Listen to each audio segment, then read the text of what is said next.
नमस्कार विद्यार्थियों। BA part 2 sociology paper 1 unit 4 के अंतर्गत हम सामाजिक अनुसंधान में तथ्य संकलन की एक प्रविधि के रूप में अवलोकन का अध्ययन कर रहे हैं। मैंने अपने पिछले वीडियो में आप लोगों को बताया था कि अवलोकन क्या है और अवलोकन तथ्य संकलन की एक प्रविधि के रूप में कितना उपयोगी है और उसकी सीमाएं क्या क्या हैं। आज हम जो हमारा द्वितीय भाग है इस विवेचना का, उसमें हम ये देखने की कोशिश करेंगे कि अवलोकन के प्रकार क्या क्या हैं, अर्थात अवलोकन किन किन तरीकों से किया जा सकता है। मैं Anupama Saha, associate professor sociology, government college Sirohi, Rajasthan. जैसा कि आप देख पा रहे हैं अपने स्क्रीन्स पर, टाइप्स ऑफ ऑब्जर्वेशन यानी अवलोकन के प्रकार, आप देख पा रहे हैं कि अवलोकन के दो मुख्य प्रकार हैं। पहला सिंपल अनकंट्रोल्ड ऑब्जर्वेशन, जिसे हिंदी में हम कहते हैं सरल अनियंत्रित अवलोकन, और दूसरा सिस्टमैटिक ऑब्जर्वेशन अर्थात व्यवस्थित अवलोकन। जो सरल अनियंत्रित अवलोकन होता है, ये दो तरीके से किया जा सकता है। एक कहलाता है पार्टिसिपेंट या सहभागी अवलोकन और दूसरा कहलाता है नॉन पार्टिसिपेंट या असहभागी अवलोकन। जो व्यवस्थित अवलोकन होता है, इसमें हम इसे वास्तव में हम नियंत्रित अवलोकन भी कहते हैं, जिसमें control over the observer and the observed यानी अवलोकनकर्ता और अवलोकित समूह दोनों पर नियंत्रण होते हैं। तो नियंत्रण से तात्पर्य यह है कि अवलोकनकर्ता जो होता है उसको कुछ निश्चित टूल्स का, यंत्रों का या स्टैंडर्डाइज्ड स्केल्स का, मानकीकृत मापों का इस्तेमाल करना होता है और उनके ज़रिए वो अवलोकन करता है। और अवलोकित के ऊपर नियंत्रण का मतलब ये है कि उनको कुछ पूर्व निर्धारित या कुछ विशिष्ट या निश्चित दशाओं से गुजारा जाता है और उन दशाओं में उनके व्यवहारों का अध्ययन किया जाता है। तो एक तरह से हम इसे एक प्रयोग कह सकते हैं, एक्सपेरिमेंट कह सकते हैं, कि जहाँ हम अवलोकन करते हैं नियंत्रित दशाओं में। कुछ दशाएं ऐसी हम पैदा करते हैं या निर्मित करते हैं जिनमें हम अपने जो समूह है, जो अपने यूनिट्स हैं, इकाई हैं जिनका हम अध्ययन कर रहे हैं, उनको उन दशाओं से गुजारते हैं और उनमें उनके व्यवहारों को देखते हैं, उनका अवलोकन करते हैं। तो इस तरह से अवलोकन दो तरीके से किया जा सकता है, सरल अनियंत्रित तरीके से और दूसरा नियंत्रित तरीके से।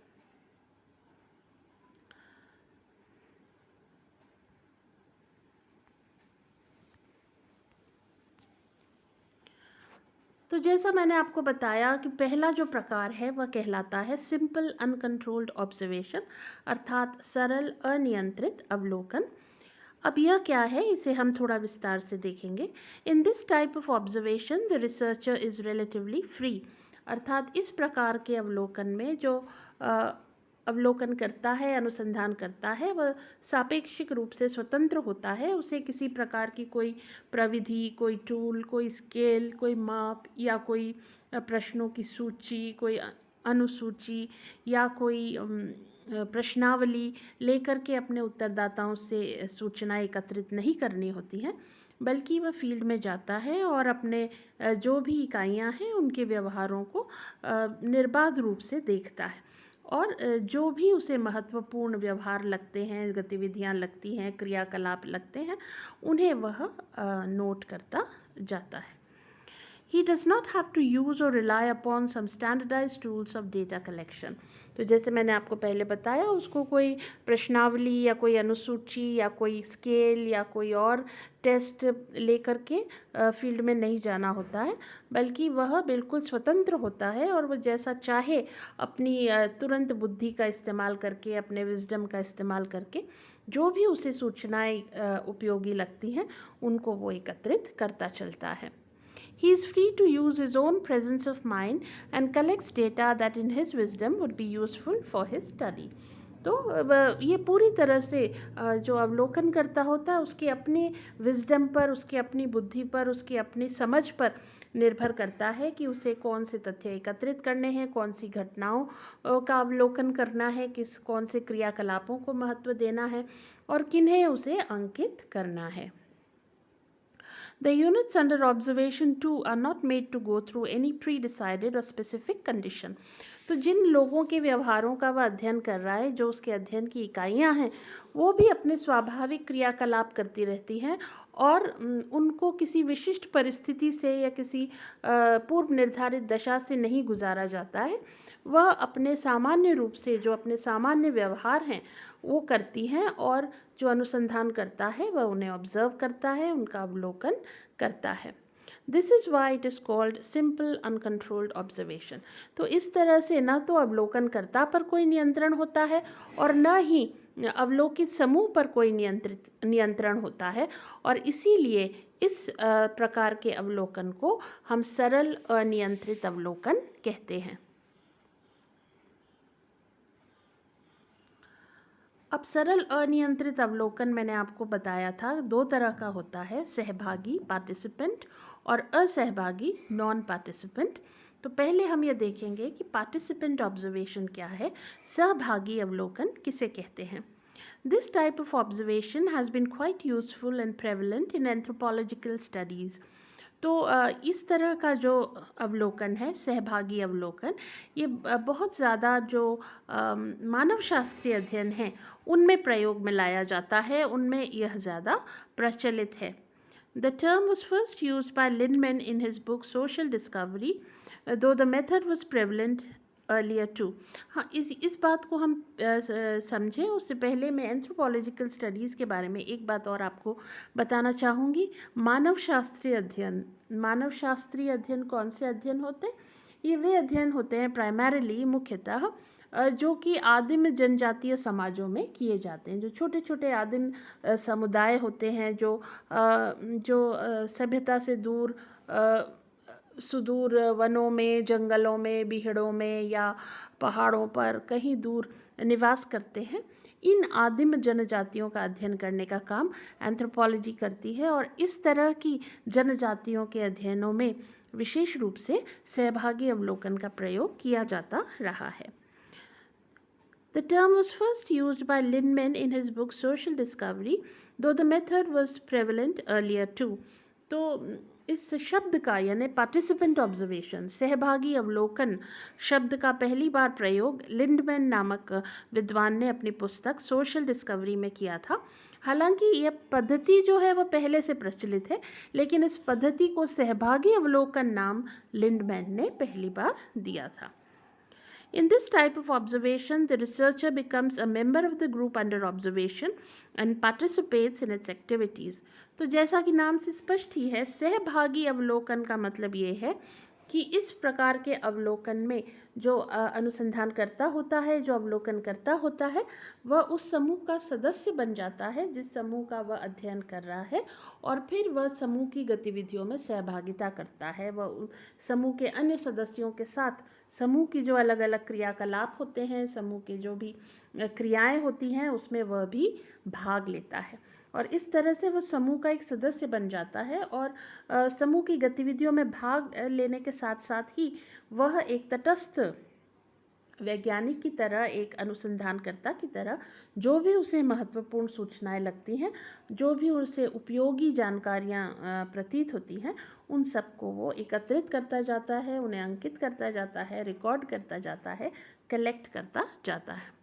In doing so, he carries out a detailed inspection and analysis of the group behavior. तो जब वो समूह का सदस्य बन जाता है, तो एक सदस्य के रूप में वो जो समूह की गतिविधियां होती हैं उनका बहुत ही सूक्ष्म निरीक्षण करता है और उनका विश्लेषण करता है, उनके व्यवहारों का, ताकि वह उनके व्यवहारों को, उनके क्रियाकलापों को बेहतर समझ सके।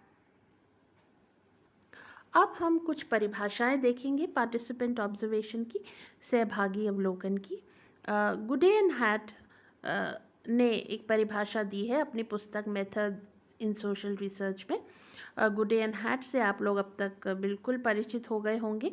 बार बार हर विवेचना में इनका नाम ज़रूर आता है, क्योंकि ये बहुत ही महत्वपूर्ण और बहुत ही प्रसिद्ध रिसर्च मैथडोलॉजिस्ट हैं, और उनकी जो पुस्तक है मेथड्स इन सोशल रिसर्च, जैसा मैंने आपको पहले भी बताया, एक बहुत ही अच्छी पुस्तक है, बहुत इम्पॉर्टेंट पुस्तक है और उपयोगी पुस्तक है, और अगर आपको मौका मिले तो आप इस किताब को ज़रूर पढ़ें। ये किताब हमारी लाइब्रेरी में भी उपलब्ध है। और इस किताब में उन्होंने लिखा है, participant observation begins when the investigator can so disguise himself as to be accepted as a member of the group. तो गुडियन हैड इसको सहभागी अवलोकन को परिभाषित करते हुए कहते हैं कि यह सहभागी अवलोकन तब प्रारंभ होता है जब जो अनुसंधान करता होता है, अन्वेषक होता है, वह अपने आप को इस कदर बदल ले कि वह समूह का सदस्य बन जाए और समूह के सदस्य उसे अपने बीच का एक व्यक्ति स्वीकार कर लें। लगभग इसी तरह की बात ल्यूनबर्ग कहते हैं। ल्यूनबर्ग भी एक बहुत ही इम्पोर्टेंट रिसर्च मेथडोलॉजिस्ट हैं और उनकी पुस्तक का नाम है सोशल रिसर्च, सामाजिक अनुसंधान। और इस पुस्तक में उन्होंने डिफ़ाइन किया है पार्टिसिपेंट ऑब्जर्वेशन को, सहभागी अवलोकन को, और वे ये कहते हैं participant observation consist of the observer becoming as nearly a member of the group being studied as possible. In other words, he settles in the community and participates in its daily life. तो ल्यूनबर्ग कहते हैं कि लगभग जिस प्रकार से गुडेन hat ने परिभाषित किया है सहभागी अवलोकन को, उसी प्रकार से ल्यूनबर्ग भी परिभाषित करते हैं। और वे ये कहते हैं कि सहभागी अवलोकन के अंतर्गत जो अवलोकन करता होता है वो लगभग समूह का सदस्य बन जाता है और वह एक तरह से समूह में, समुदाय में रच बस जाता है और उसके जो दैनिक जीवन की गतिविधियां हैं उनमें भाग लेता है। Nelson Anderson lived with the hobo community for his well-known study. Nails Anderson जो है वो एक समाजशास्त्री हैं और उन्होंने अमेरिका में एक जो नोमैड्स होते हैं, जो घुमंतू वर्कर्स हैं, उन पर एक अध्ययन किया था। वो जो उन्हें होबो कम्युनिटी कहा जाता है और उस होबो कम्युनिटी का उन्होंने अध्ययन किया और उसको उन्होंने उस अध्ययन के लिए उन्होंने सहभागी अवलोकन का प्रयोग किया। तो बहुत ही चर्चित अध्ययन है उनका अमेरिका में, और ये माइग्रेंट वर्कर्स का एक ये कम्युनिटी है, समुदाय है होबो, और इसके अध्ययन के आधार पर उन्होंने एक बहुत अपना एक महत्वपूर्ण कार्य प्रस्तुत किया है।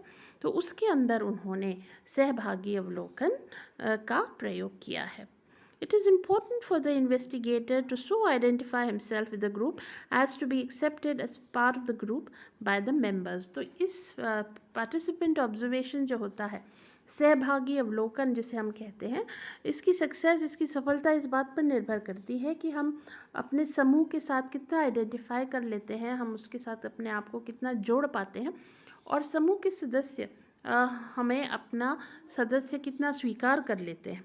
यदि ऐसा संभव होता है तो यह एक बहुत ही प्रभावशाली विधि है जिसके ज़रिए हम किसी समूह का वैध और विश्वसनीय अध्ययन कर सकते हैं। तो सहभागी अवलोकन के संबंध में आज बस इतना ही। मैं उम्मीद करती हूँ कि जो जानकारी आपको दी गई वो आपको उपयोगी लगी होगी। जैसा मैं हमेशा कहती हूँ, आप लोगों का फीडबैक जो है वो हमारे लिए बहुत इम्पॉर्टेंट है और मुझे उस फीडबैक का इंतज़ार रहेगा। आप सभी का बहुत बहुत धन्यवाद।